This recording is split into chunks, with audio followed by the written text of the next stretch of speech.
On this week's edition of the Palace of Pistons podcast, regular season basketball is finally almost here. We talk about everything that we've seen so far from the Detroit Pistons in the preseason and also look ahead to their opening night matchup against the Chicago Bulls. Can't wait to get into it. Can't wait for the regular season to be here. Let's do it. Good evening, everybody, and welcome to another exciting night of NBA basketball. The Pistons are digging in.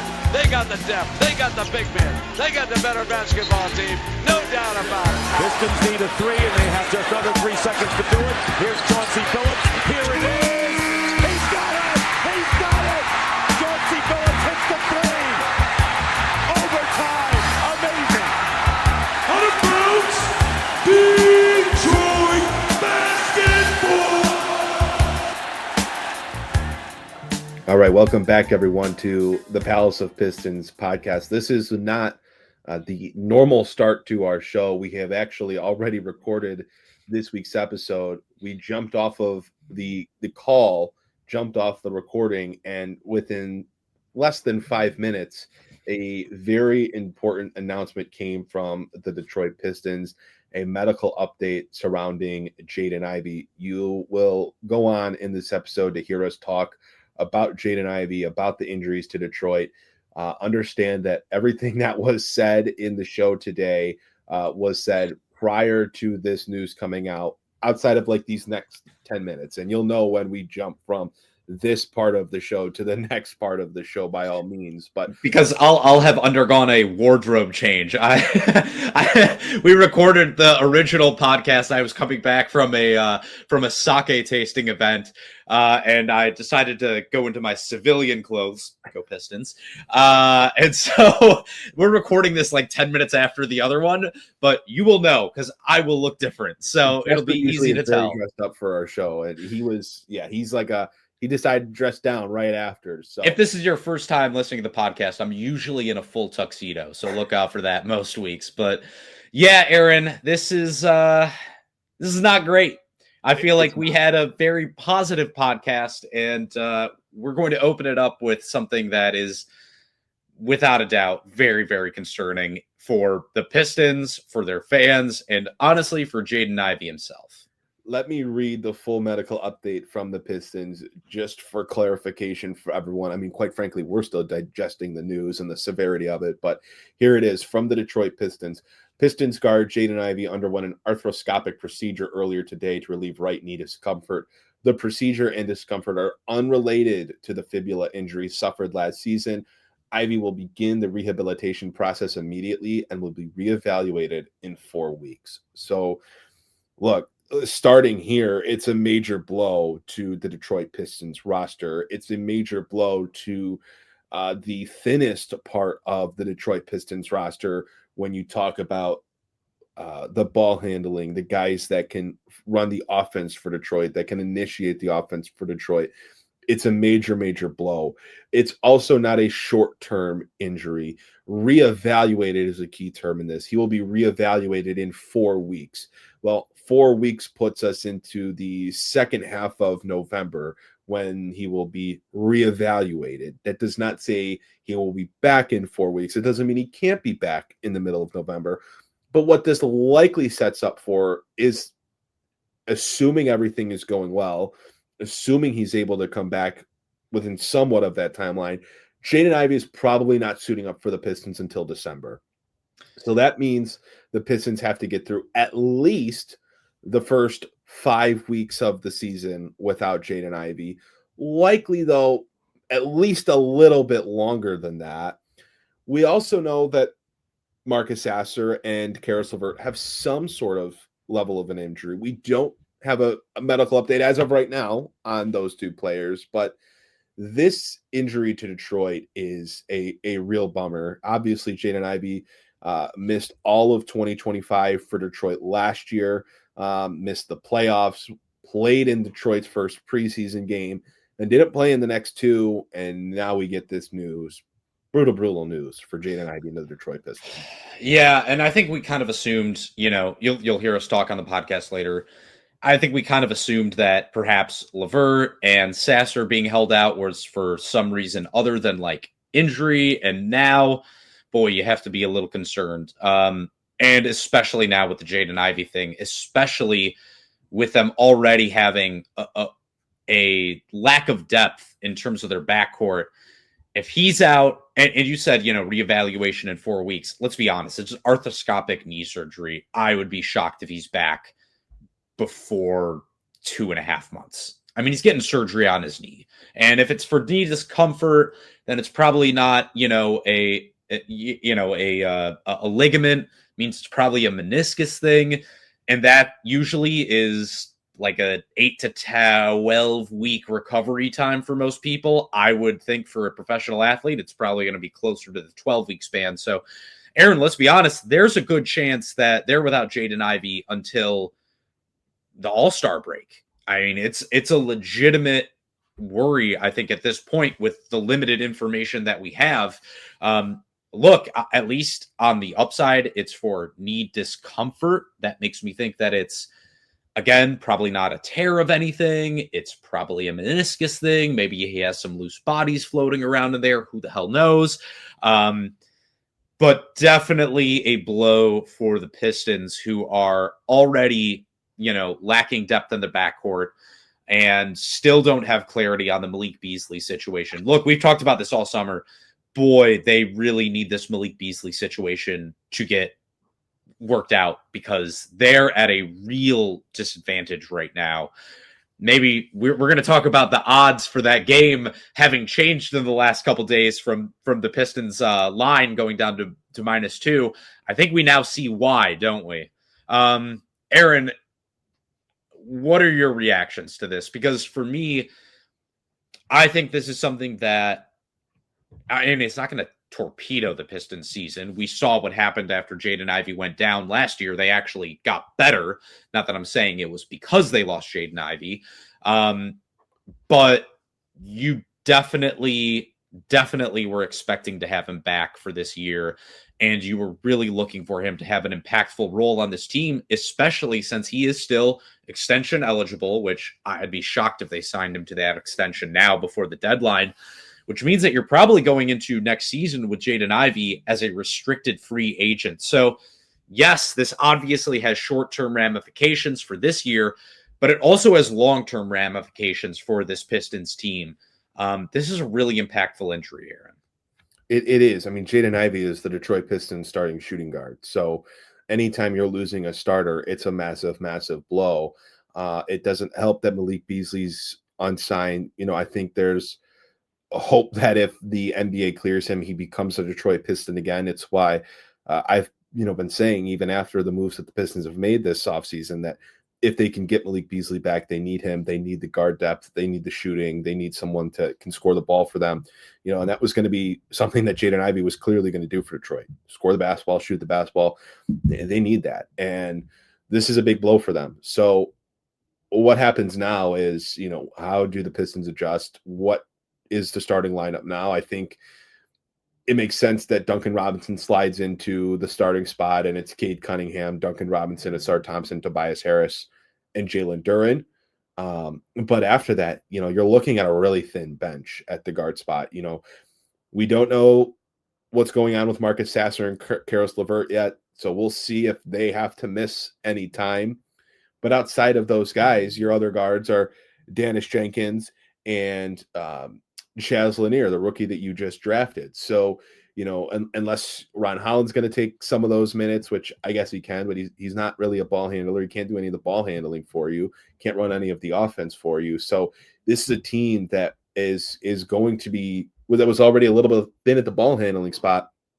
It now is going to be even thinner, and they lose some of their offensive dynamic without him. It was a lot easier to, and it's not necessarily easy, but it was a lot easier for them to absorb the loss of Jaden Ivey last year when they had someone like Malik Beasley who could score in bunches, who could get hot from the three-point line, who could, take on some of the offensive burden that they lost when Jaden Ivey went down. I don't necessarily know if they have someone that can do that like he could last year. I don't think Duncan Robinson is that guy. Yes, he can certainly hit shots, but you're setting up the offense for Duncan Robinson. He is catching and shooting. He's not doing any of the ball handling. He is essentially out there playing as a movement shooter, a backdoor cutter, things like that. This is tough. I know this is going to negatively impact the Pistons. I'm still kind of digesting how much it's going to negatively impact them, but this is a big blow, an unfortunate one. I mean, I think it's significant because you can't forget that they traded for Dennis Schroeder after Ivey went down because they did not have enough depth and they did not have enough playmaking without Cade Cunningham. Their second units, even with Malik Beasley, were getting absolutely slaughtered. They just didn't have the ball handling. They didn't have the creation. And we've talked about Caris LeVert being a guy who could take a little bit of that playmaking duty. He's absolutely going to have to do that. I mean, he looked good with Atlanta when he was doing it last year. Like, him and Trae Young played extremely well together. And actually, the lineups of Trae Young off, but Caris LeVert on, I was looking into this, did really, really well too, like way above average NBA offense. So I am a little hopeful in that regard. But we've also talked about Daniss Jenkins on this podcast and our belief that he is an NBA player, maybe not a high level one, but and you'll hear that right after you. Yep, but one that deserves a shot. And boy, it looks like he's going to get his shot now. So we will have to see what he's going to do. But I think, unfortunately, this is kind of one of those things where it's the same situation as their shooting, where it's like they're going to have to cobble together playmaking without Cade Cunningham on the floor in whatever way they can. Look, now the upside is Cade is that damn good where he can lead your entire offense for 35 minutes a game. You at least still have that going for you. But you do need to figure out something for those other 13 minutes, and it's going to be a little bit of a trial by fire. Like Ausar Thompson, we've talked about him taking a little bit more of playmaking and bringing the ball up the floor. He is going to get the opportunity to prove that he can do that. Caris LeVert is going to have to prove that he can, ostensibly lead a second unit for multiple stretches of game time this year. And both Daniss Jenkins and Marcus Sasser are going to have to show that they are NBA guards if this is going to work for Detroit, because look, the expectations have been raised, whether that's fair or not. And if Jaden Ivey's there or if Jaden Ivey's not there, that doesn't change the expectation. This is still a team that if they're not fighting for a top 5 seed in the East, it's going to be a disappointment, regardless of whether Jaden Ivey misses half the season or not. So, yes, this is a very big blow. And look, we said last year JB Bickerstaff should have been coach of the year. In some ways, he might have a harder task in front of him this season. He's going to have to really, really prove that our faith in him as well was not misplaced. Yeah, we will see what other updates we get on Jaden Ivey, as well as potentially Caris LeVert and Marcus Sasser as we kind of wrap this up and we go into the rest of the show. Jaden Ivey will be reevaluated in 4 weeks after undergoing a right knee procedure. Emphasis on reevaluated in 4 weeks. This is likely a much longer injury than just the next 4 weeks. So I would be shocked if he's back before 8 weeks, like stunned. It doesn't matter how minor of a surgery it is. Like, it's a knee surgery. He is going to need time. I know my dad just went through two knee surgeries, and they were like light meniscus things. And I mean, he's a 71-year-old man, not a 23-year-old NBA player, but it's a tough recovery, and it just takes time to get back to just being able to walk and move around normally, let alone, sprint 1,000,000 miles down the court and dunk the frickin' basketball like Jaden Ivey has to do for this team. So yeah, expect Jaden Ivey to be out for a while. That's what I would say. Well, a very pessimistic way to start this podcast. You're going to go into a much more optimistic. Yeah, it gets better. The show. So as we transition into that portion of the show, just remember that it was recorded prior to this unfortunate Jaden Ivey news coming out. But with that being said, we'll take you over to the rest of the show. What is going on, Pistons fans? Welcome back to another edition of the Palace of Pistons Podcast, brought to you by Believe in the FanDuel Sportsbook.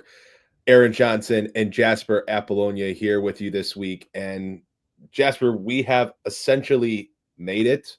As we are sitting here recording on Thursday, the Pistons play their final preseason game tonight, Thursday night, by the time you're listening or watching this, the preseason will be over. We'll be moving on to the regular season, the start of the NBA regular season. We've made it. I mean, this feels good.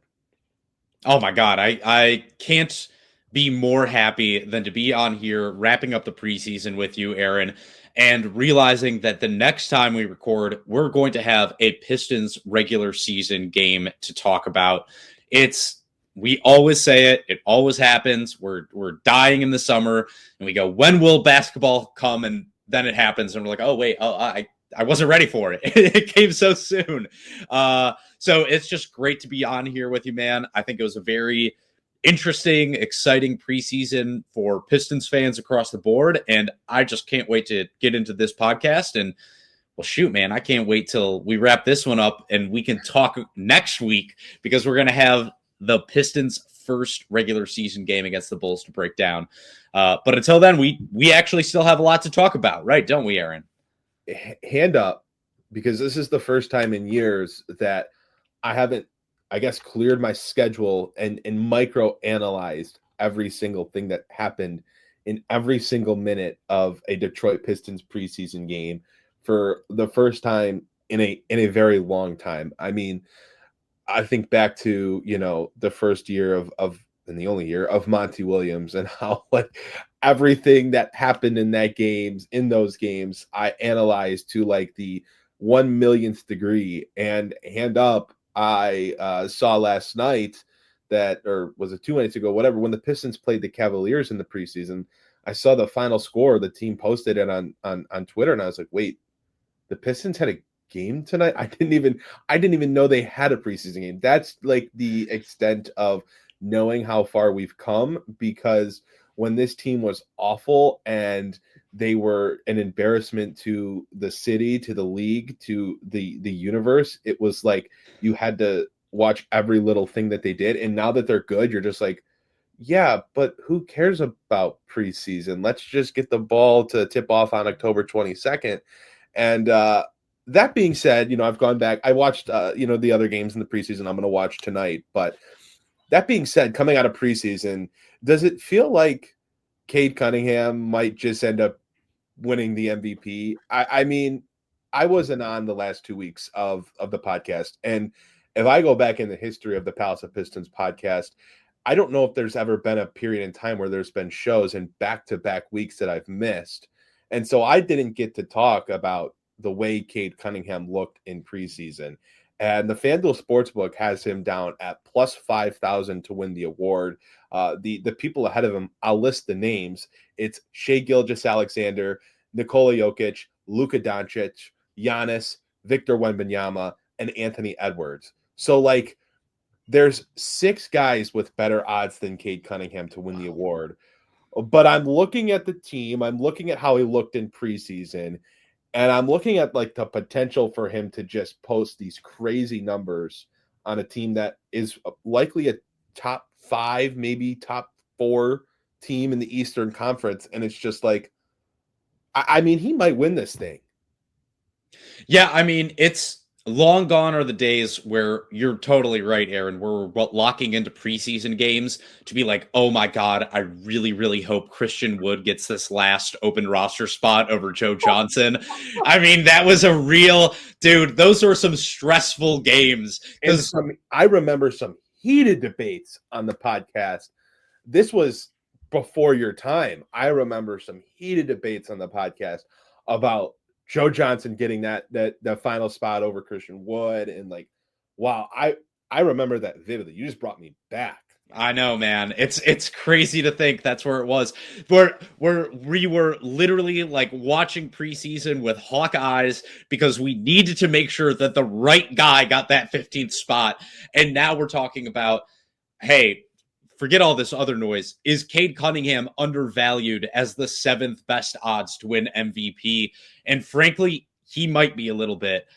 He has just looked. He only played 2 games, but my God, did he look so good in those 2 preseason games, Aaron?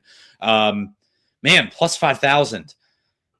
Ooh, It's tempting, is it? It's not? tempting. I hate to say. The thing is, you like look at the names above him, and you go, "Yeah, I guess they deserve to be above him." Right. But then you look at the game, and you just go, "Well, what if they somehow managed to snag like the 3 seed, and they won like 52 games, and Cade puts up these numbers that it looks like he might be capable of putting up this year's? Man, it might be hard to pick somebody else. I mean."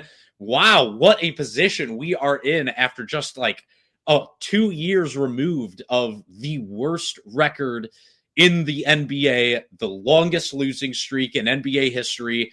2 years apart from that, we're now talking about, hey, what are the MVP odds on our best player? What, like, how the turntables, man. The fact that we're like, even just like putting it out there in the world, but the fact that he's even in these odds, like, he's top 10 within the odds of being the MVP. 2 years ago, this team lost 28 games in a row. Like, how did we get here so quickly? Number 67, Cade Cunningham, 67th best player in the NBA. Yeah.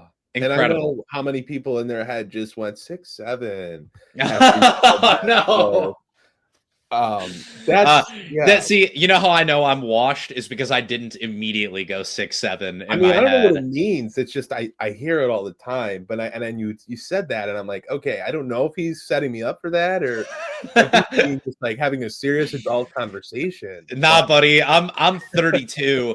I'm the type of guy who's liable to be like, you know who the hottest woman of all time is? Raquel Welch. You know what I mean? You don't even know who that is. I don't know who that is. Oh man, dude, watch to all my young listeners, go watch Barbarella with Jane Fonda. Thank me later. All right, so it's still preseason for us, so forgive our wonkiness, but no, there is some stuff to talk about from the preseason. Outside of the fact that Cade Cunningham legitimately looks like a favorite to win the MVP. Because you can only look so comfortable playing the sport of basketball. And my goodness, did Cade Cunningham look beyond comfortable in the 2 preseason games that he did play in.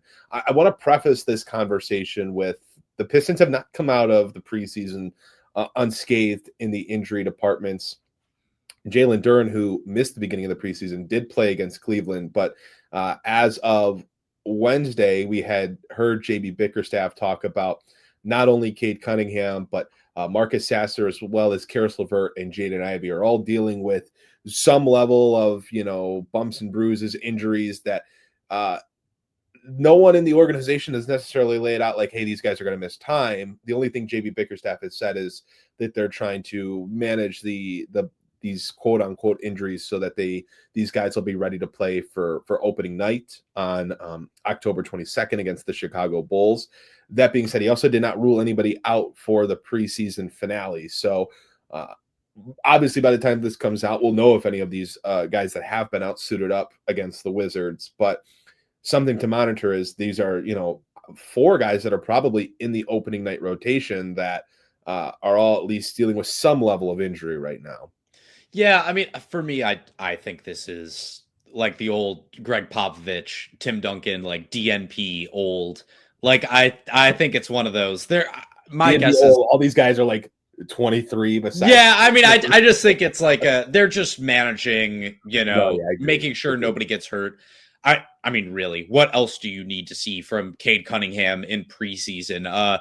19 minutes a game, 23 points, 5 assists, 4.5 rebounds, 2 steals, shot 64% from the floor, 50% from 3, 90% from the line. I'm good. You can take a couple days off, Cade. You've shown me more than enough. He led all NBA players in preseason PER. I know it's preseason. I know it's PER, but still a PER of 40 is ridiculous, like absolutely insane. He just absolutely dominated. I think we saw all we needed to see from Cade Cunningham. And, in regards to Jaden Ivey, I see this as kind of being he's still working his way back from that broken leg. Like there's no question in my mind. He's going to need some time. He didn't look super duper comfortable in preseason to me. Like I think the explosiveness is still going to be there. I still think he's going to be able to provide a shooting threat. But I do think it's just going to take him a little time to get his legs back underneath him. Literally, like he's got to get his legs back to where they were, and it'll probably take him a month, but I don't think that there's anything that preseason is going to do for him that rest wouldn't like fully help him with. I mean, do you have any level of concern about any of these quote unquote injuries? I mean, like the Duran sat out for the first two, because of injury, but he was running in like, Rico Hines runs at the same time. So I don't see these as being anything meaningful. You would have to hope that if there was anything of like legitimate seriousness where, hey, these guys might miss a week or two, or, God forbid, even longer, like you'd have to hope that the organization would have come out and at least clarified that, provided some sort of medical update. So until that's the case, I'm under the impression that this is just injury management, load management, rest management, because you're about to suit up for a very long season. Where I do want to kick off the preseason discussion with now is really going back to two guys that we spent a lot of time raving about from this past July's Summer League, and that's Ron Holland and Daniss Jenkins, because I think it's probably makes sense to start with Ron Holland. He is kind of the the marquee name out of those two. But my goodness, could he have looked any better in the few preseason games that we've seen him in? And he looked comfortable right away. The outside shot, just the comfort level on the court, putting the ball in his hands. To me, he looks primed and ready for an expanded role this year, which I think needs to be the case. And I'm not the guy to shy away from my my mistakes, my errors in the past. This was not a guy that I was high on when it came to Pistons targets in the NBA draft. Not this previous draft, but the draft before that. And he obviously won a lot of people over in his rookie season.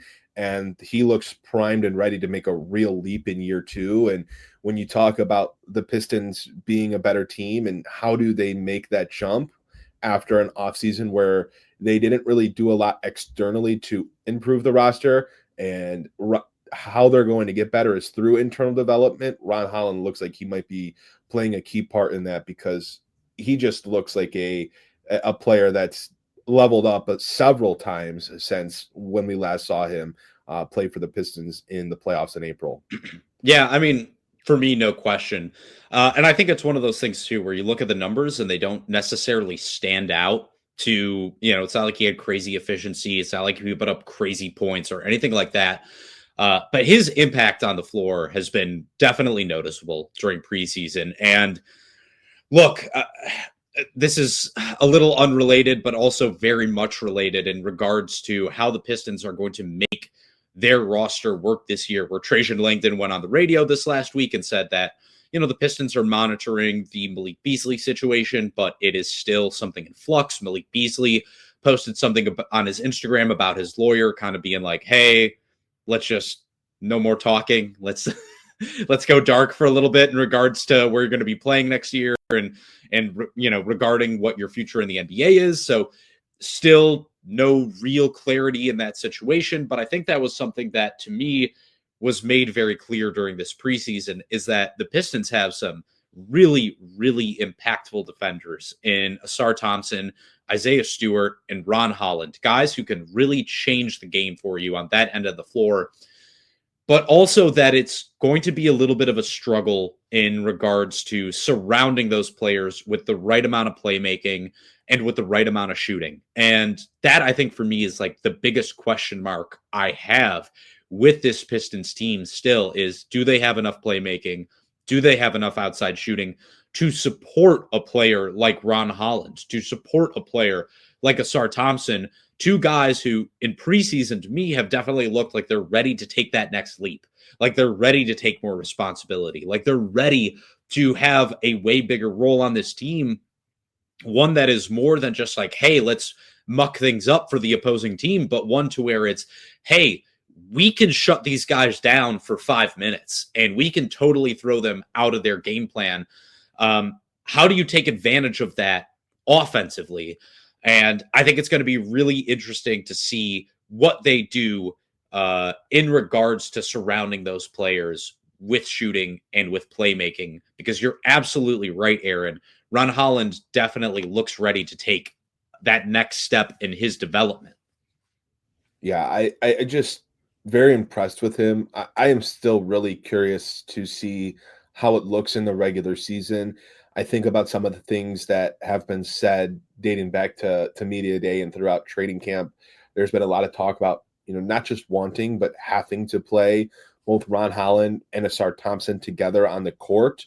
If you're talking about playing those two together, well, who's the other three guys out there? Are you talking about, Cade Cunningham, Duncan Robinson, Jalen Duren? And that's a 5-man lineup, because outside of Duncan Robinson, Cade is about a league average 3-point shooter. There's not a whole lot of shooting in that group, but the point being, I'll be really interested to see if Ron Holland can thrive in a regular season environment now, where there's, expectation that he's going to play meaningful minutes on offense, where he's going to have to contribute on offense, where he's going to play with guys that have similar deficiencies that he does on offense. And he's going to be the one that's expected to, take the growth there, to take on the production there. They're not putting Ausar Thompson in that situation. They're not asking Ausar Thompson to knock down corner threes and, be an offensive weapon in the same way of that Ron Holland's going to be expected to do that. So I really hope that what we saw in Summer League and what we saw in preseason will continue to blossom into the regular season. Something about Ron Holland that has been very apparent to me since he got to Detroit is he has a very fluid looking jump shot. They have made some adjustments to the mechanics behind it.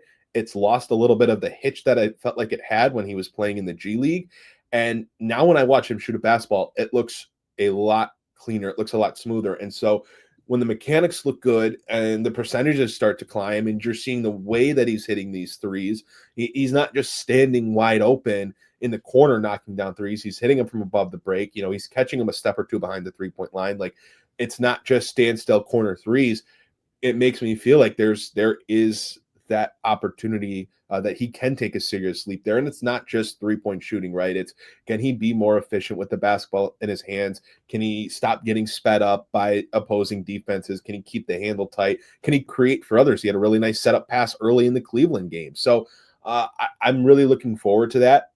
I think there will be some growing pains with it, and it's not just going to be because of Ron Holland. It's going to be because of the guys that he's out there playing with, the guys that have similar deficiencies to him, the lack of shooting that he might be out on the court alongside. But, man, the flashes that he's shown, it's really encouraging that it's translated over months later from Summer League into the preseason. And one other guy that's really stood out, I already mentioned him, Daniss Jenkins. Jasper, you feel strongly, and I felt this way for a long time, that I feel like Daniss Jenkins is a main roster level player. He is an NBA player. He's not a G League player. He's not a two-way player. In my mind, he is an NBA level player. The Pistons re-signed him to a two-way contract this offseason.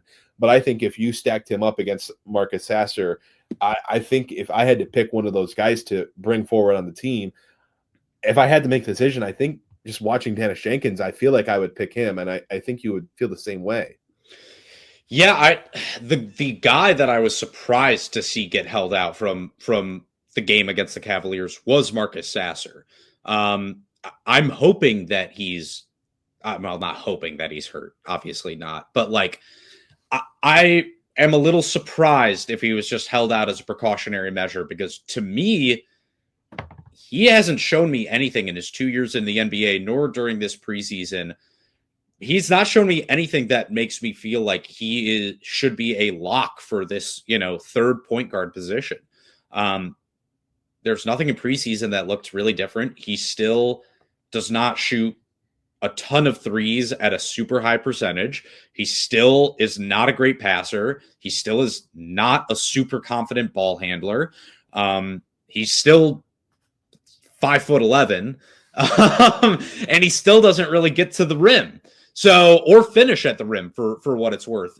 Whereas Daniss Jenkins, boy, I thought Daniss Jenkins just looked, every time he's gotten an opportunity, whether it's been in preseason or in Summer League, he's impressed in one way or another. No, not that he's like an NBA starter, but like he clearly creates shots for others. I thought in the second game, when they really gave him some extra run, I thought he looked outstanding. He had 6 assists in that game, and he really ran the offense competently and confidently.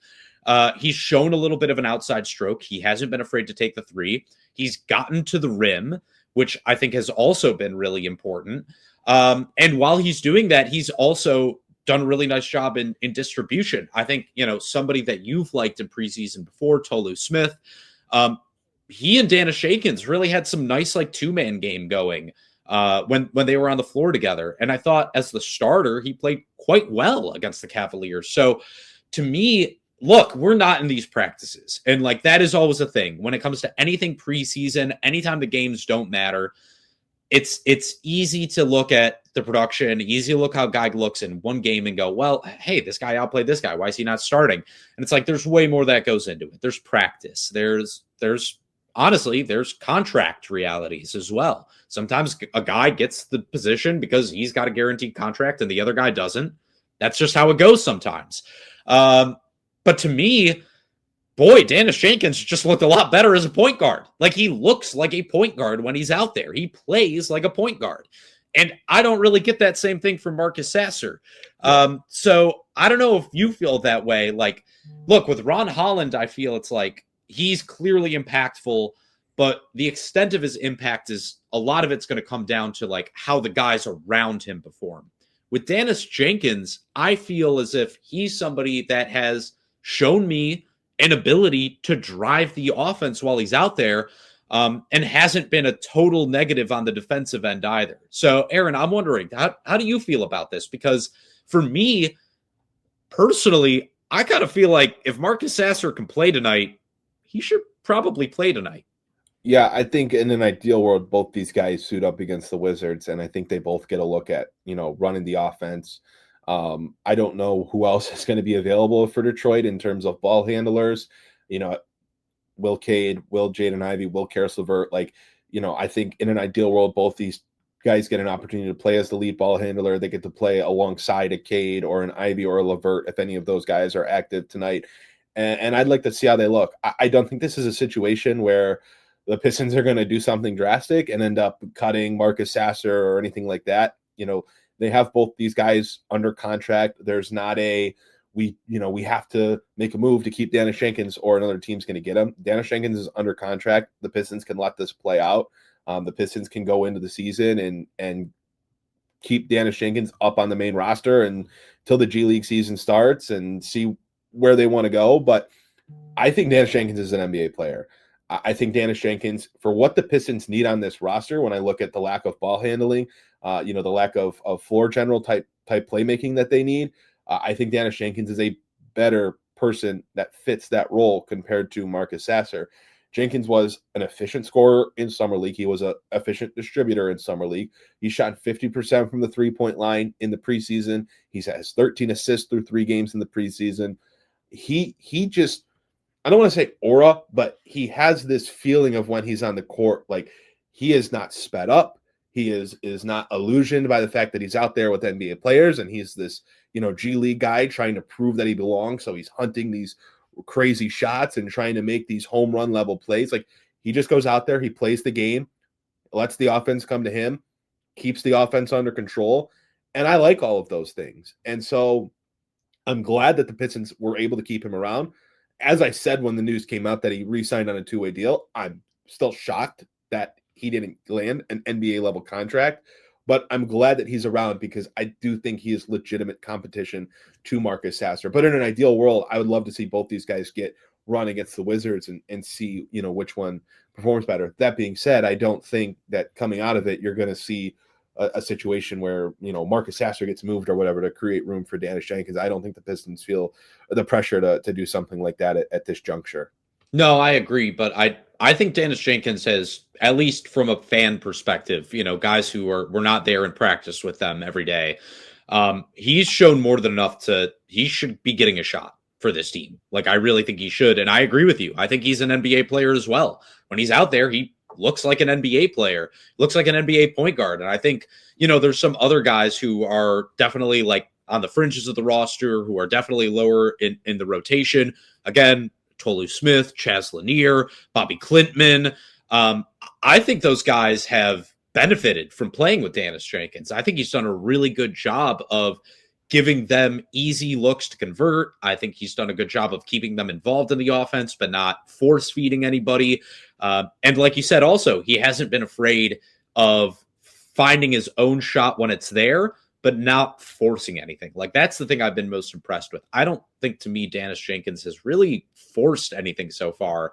And that's kind of what I'm looking for. So yeah, I totally agree. I think on a team like this that, in our perspective, still lacks ball handling, still lacks a bit of creation, I think he is definitely a guy that they should look into keeping on this roster, especially since they still do have one guaranteed spot open, and we still don't know what's happening with Malik Beasley. Yeah. So if there's that spot there and it's not going to go to Beasley, I'm not opposed to giving it to Daniss Jenkins whatsoever, because if Sasser can't do what they need him to do, like, you need to have somebody who can. You can't get into another Dennis Schroeder situation where it's like you get an injury to one of your guards and then you're forced to make a trade.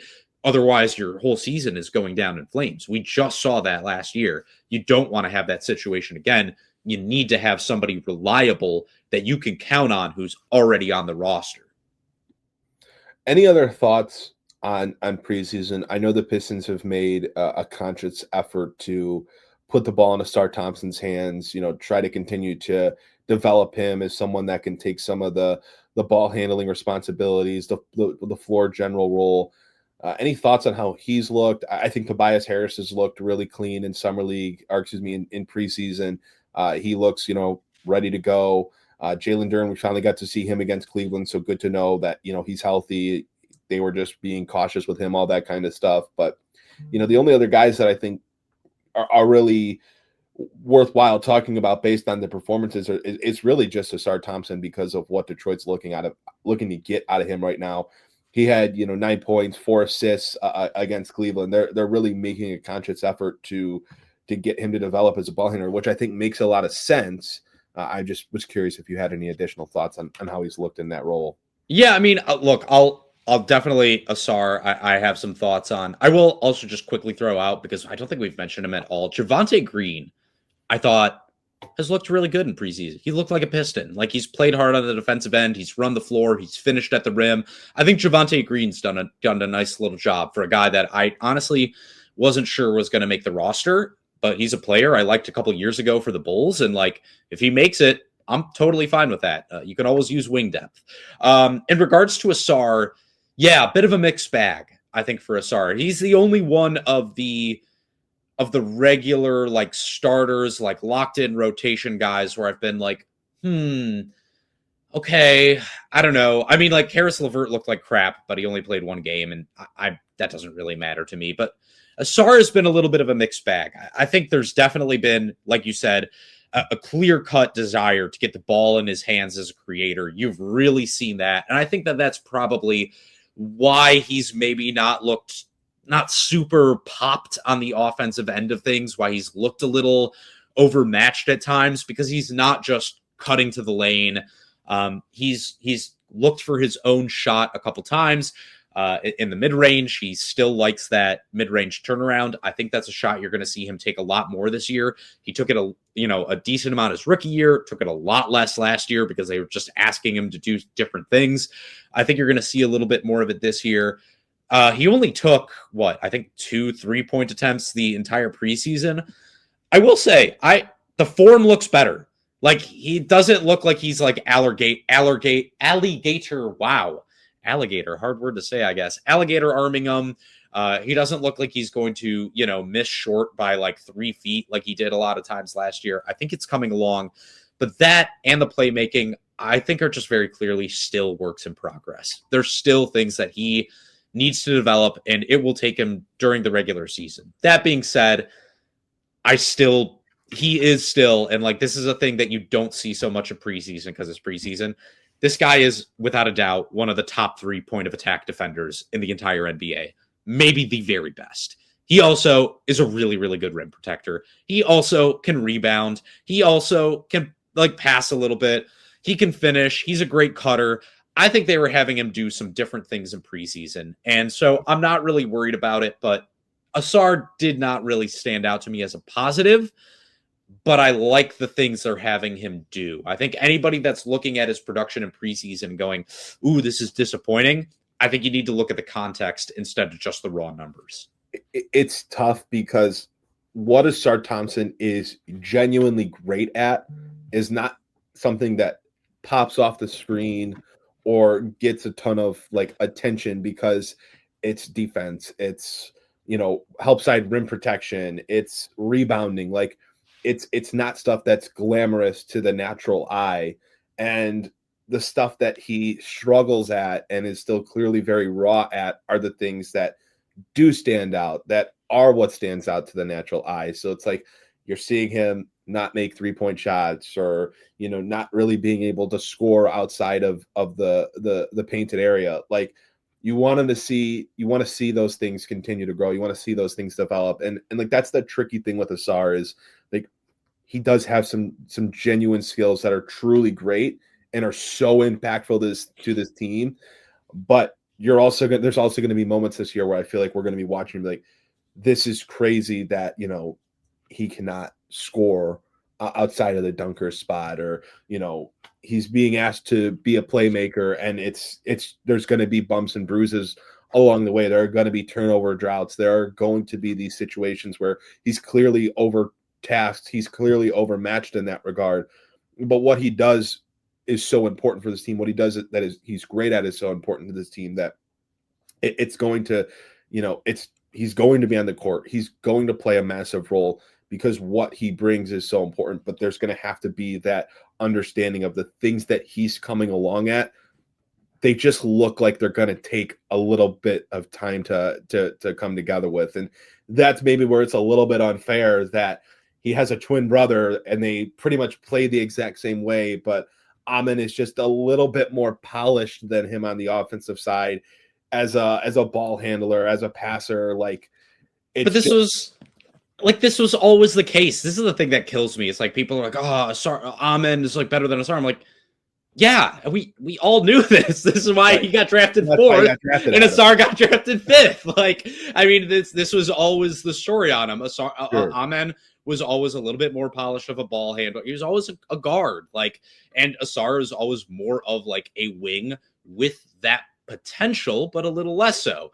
Yeah, I think that's so unfair to him that he gets that, he does have that identical twin brother that is maybe 5% better in all the offensive aspects of the floor. I will say one last thing in regards to Ausar, and in regards to Ron Holland as well. I really like seeing both Ron Holland and Isaiah Stewart taking threes during preseason, because when I look at those 3 players, they need to make that work. They need to be able to figure out a lineup to where they can play Ausar, and Ron Holland and Isaiah Stewart together for at least, 7 minutes every game, because my God, there is such a potential to dominate teams defensively to where if you can get any sort of an offensive edge with those 3 guys on the court at the same time, I think that is a lineup potentially that can, the Warriors always all their lineups were great when they were at their peak, but their death lineup when they got Livingston and Iguodala on the floor with Draymond and Clay and Steph, those were unstoppable lineups. And they didn't play them a whole ton, but when they played them, you knew it was going to get real scary for the opposition. And I think the Pistons have a potential to have that kind of impact with those 3 players on the floor. They just need to figure out who the other 2 guys are there. And that's why, to me, seeing Isaiah Stewart taking open threes, it's so funny because 2 years ago we were, just begging them, stop.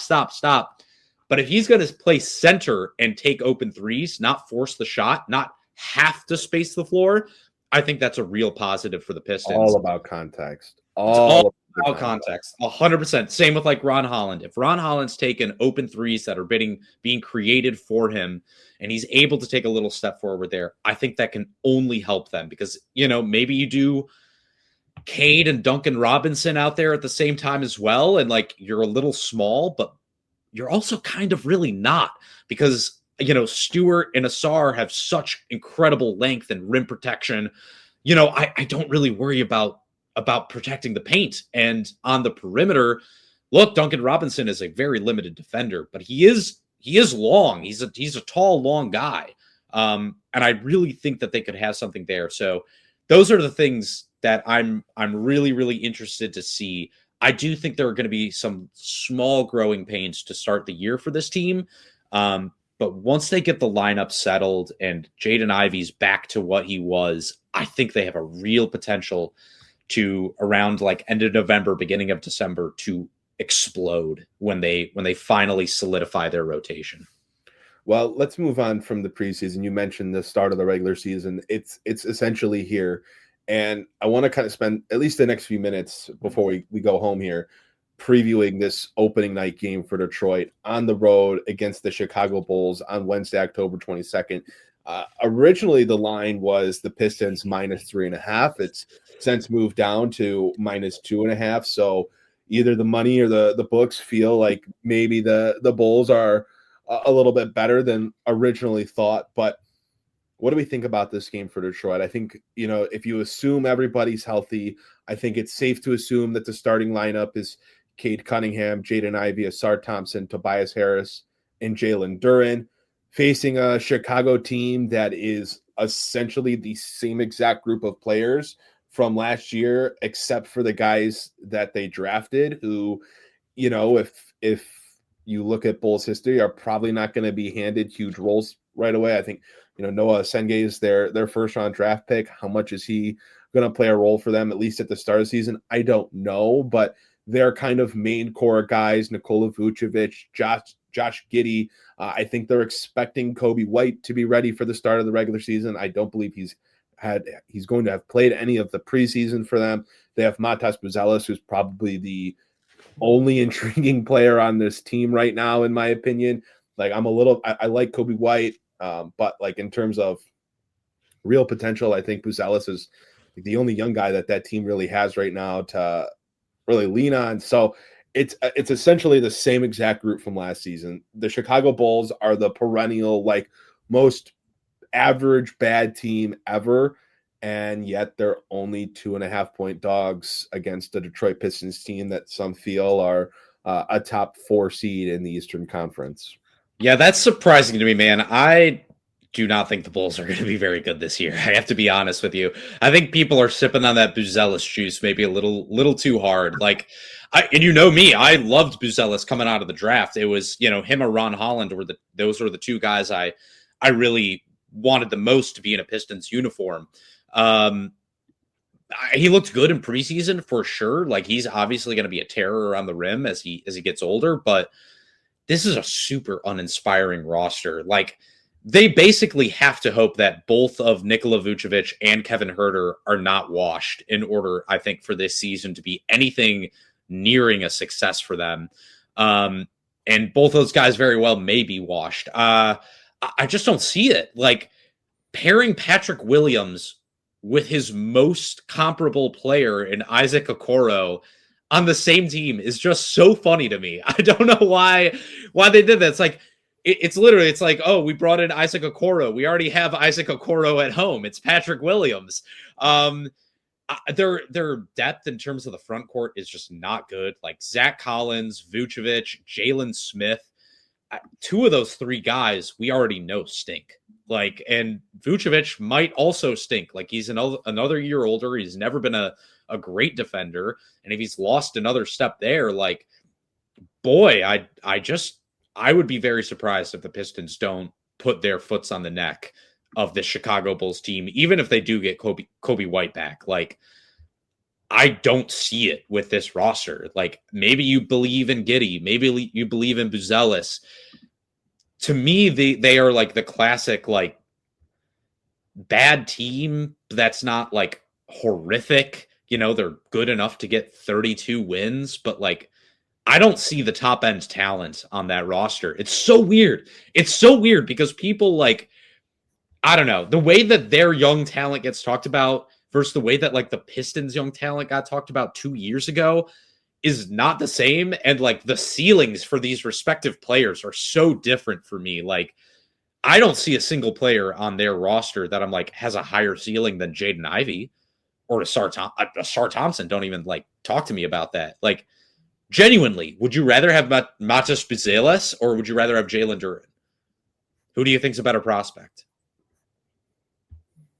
Genuine Jalen Duren. I would agree.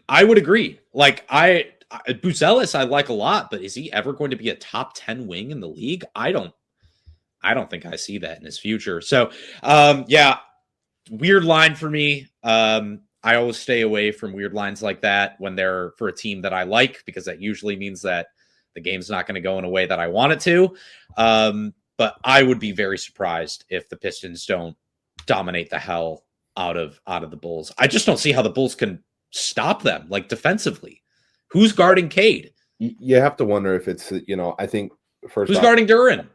Chicago being at home got to play a factor in that line. It's the start of the regular season. Everyone's still like hopeful that they can be good. They can make it work, whatever. I think back to when this Pistons team played Chicago in the wintertime last year and just absolutely annihilated them. And it's like, why couldn't they just do the same exact thing this time around? Chicago is just such an uninspiring team to me. If I were them, I would have done everything possible to strip this roster down this past offseason outside of Matas Buzelis, and I would have just grabbed as much draft capital and flyer players, young guys as possible, and like suffered through a couple years of losing to see if you can turn this thing around, because I do like Buzelis. I think if there is a guy with all-star potential on the Bulls roster, it is Buzelis. But outside of that, it's just such a black group of players. Josh Giddey can have triple doubles and he can have these flashy plays, but is he a winning player when he can't shoot and he's not really great at anything outside of distributing the basketball? And they just committed a heck of a lot of money to. The Pistons should win this game. If you're a serious team and you're looking at the schedule that they have right after that game, you know how important it is to start the season out on the right note and get the wins that you should be able to get. That being said, that was a problem for Detroit last year. They quite often, especially at the start of the season, played down to lower level competition and then played up to the better teams. So they'd end up losing to teams like Chicago. I think back to Zach LaVine scoring. I think it felt like it was 25, 30 points in the fourth quarter against the Pistons when he was still a Bull early in the season, and then coming back to Detroit as a King and doing it again later in the season to beat Detroit. So if the Pistons are serious, they win this game, and they probably do it in a dominating fashion because they are a much, much, much better team than the Chicago Bulls. But there is that, mist of it's a new season. We've got the same record as you. We're at home. So we'll see. It's a trappy game, and it's not going to be good if Detroit loses that game, and then they've got to go play a gauntlet for their next 5 games, which it is a gauntlet because it's Houston, it's Boston, it's Cleveland, it's Orlando, and it's Dallas. So they're playing 5 good teams right off the bat after that opener. So when you get a chance to play a down opponent, you have to stomp on them. I totally agree. But then again, you can't forget, like, weird stuff happens game one. I'll never forget speaking of Josh Giddey, like black Josh Giddey, Michael Carter Williams, almost putting up a quadruple double in his NBA debut, for an horrific Philadelphia 76ers team that beat the Heatles, if you'll remember, in the first game of the season back in 2013. That, weird stuff happens, man.